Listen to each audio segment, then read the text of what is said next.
c'est le rappel de la miséricorde plutôt à travers l'histoire de Zakaria. Et cette notion de miséricorde est très présente dans Surat Maryam. C'est que le mot Ar-Rahman, vous vous rappelez la différence avec Ar-Rahim, c'est quoi?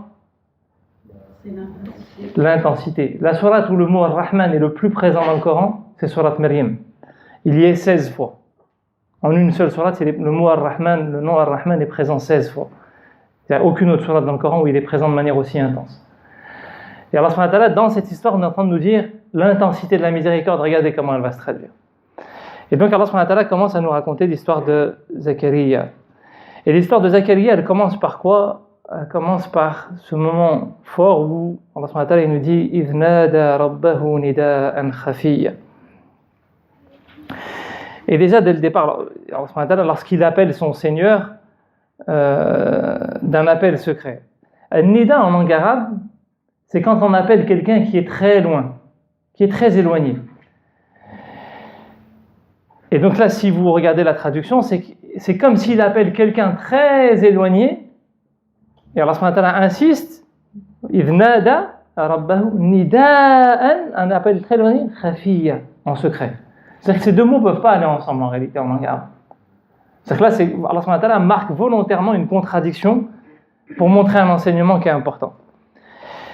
Et cet enseignement important, elle est forte pour les compagnons à ce moment-là.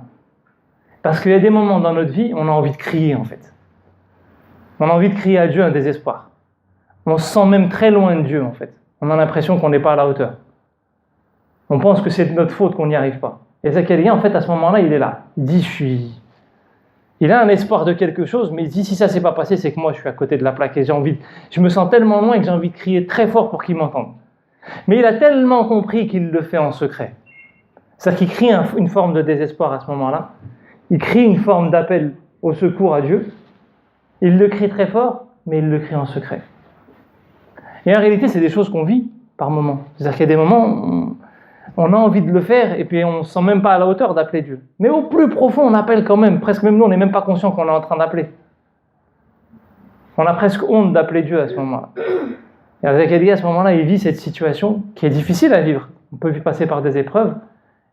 Et Zakaria, il vit cette situation et il va appeler Dieu. Il appelle Dieu qui est très loin et il le vit en